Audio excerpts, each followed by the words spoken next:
दूसरा दिन है और कई बड़े पैमाने पर यहाँ पर मोर्चा निकाला गया है। जानते हैं कि उनकी क्या प्रमुख मांगें हैं और उनका सरकार से क्या उनकी मांग है। आपने आज यहाँ पर मोर्चा निकाला है, क्या आपकी मांग है?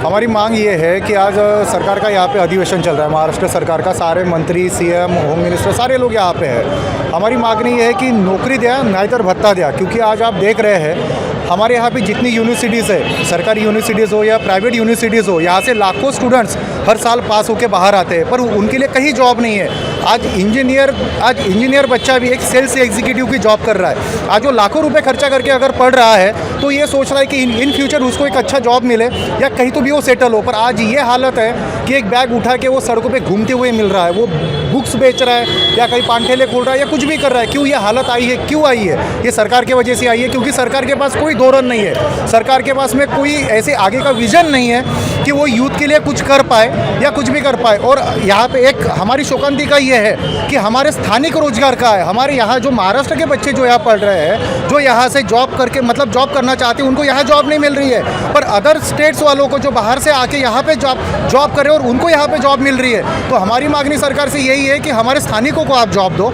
अगर आप जॉब दे नहीं सकते हो तो उनका घर चलाने के लिए, उनको चलाने के लिए एटलीस्ट आप भत्ता दो कि उनका घर चल पाए और वो अच्छे से रह पाए।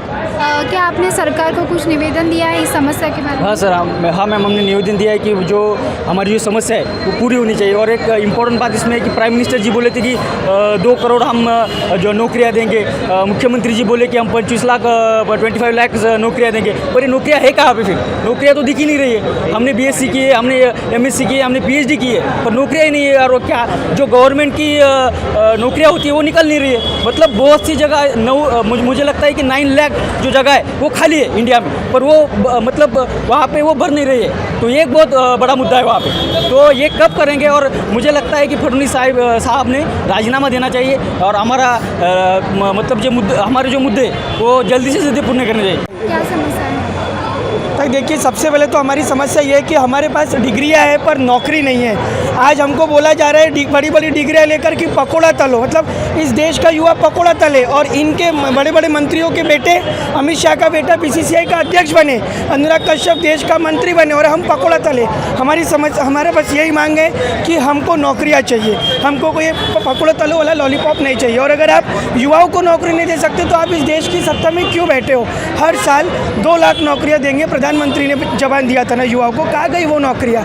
बस यही हमारी मांग है कि हमको आपने जो वादा किया था 2 लाख नौकरियाँ हम देंगे, हमको हमारे हक, हमारे अधिकार की नौकरियाँ दो, और नहीं तो आपको देश की सत्ता में बने रहने का कोई अधिकार नहीं। निवेदन आने के बाद जो उस पर निर्णय आएगा उसके बाद आपकी क्या भूमिका रहेगी? हमारी भूमिका तो यही रहेगी कि जो सरकार अच्छा निर्णय ले, जिसे स्टूडेंट्स के हित में ले, ताकि अभी हम देख रहे हैं कि स्टूडेंट्स जो होते हैं पेपर लीक करते हैं। एज ए स्टूडेंट मेरा तो यही विजन रहेगा कि जो ईमानदारी से स्टूडेंट जो तैयारी कर रहा है उसी का ही फ़ायदा हो। हम जा रहे हैं, जो स्टूडेंट मेहनत कर रहा है उसका तो कोई बेनिफिट ही नहीं होता। पहले से पेपर फूट जाते, यूनिवर्सिटी लेवल पे हो जाए। हमने भी नीट देखा और बाकी सारी गवर्नमेंट एग्जाम की, इसमें हम यही देख रहे हैं कि पेपर ही लीक हो रहा है। सरकार ने उस पर ध्यान देना चाहिए। आए हो, क्या आपकी समस्या है, क्या सरकार से मांग है? हम नंदुरबार और औरंगाबाद से आए हैं, जो कि NSI के माध्यम से यहाँ विधानसभा घेराव का आंदोलन में हम शामिल हुए। उसमें जो कि आदिवासी स्टूडेंट जो छात्र है कि वो हॉस्टल में रहते हैं, उनके प्रॉब्लम्स लेके हम यहाँ आए हैं। जो कि आदिवासी विकास विभाग के माध्यम से पूरे महाराष्ट्र में 60,000 स्टूडेंट के लिए वो हॉस्टल चलाए जाते थे।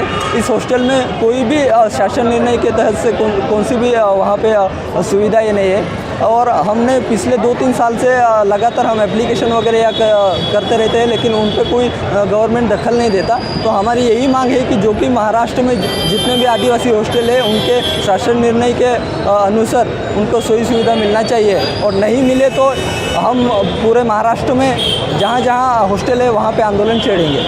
क्या आपने इस बारे में सरकार को निवेदन दिया है? हमने इस बारे में सरकार से बहुत बार निवेदन दिया, फिर भी हमारे आदिवासियों का आवाज़ कहीं तो भी दबाने की कोशिश कर रहे हैं। आज हम नंदुरबार से 700 किलोमीटर से यहाँ आए, क्योंकि हमारे जो आदिवासी छात्र हैं तो उनके अधिकार के लिए हम यहाँ आए। आज जिस माध्यम से NSI के माध्यम से हम हमारे आदिवासी छात्रों की आवाज़, जो हमारे नंदुरबार के तमाम छात्र हैं, उनके लिए हम यहाँ उनकी आवाज़ उठाने के लिए हम यहाँ पे आए हैं। तो यहाँ पर हम देख रहे हैं कि रोज़गार को लेकर बड़े पैमाने पर छात्राओं ने मोर्चा निकाला है। उनका कहना है कि रोज़गार बढ़ना चाहिए, स्थानीय रोज़गार बढ़ना चाहिए। कैमरामैन राजकुमार मोड़ के साथ पल्लवी सावंतकर, नागपुर।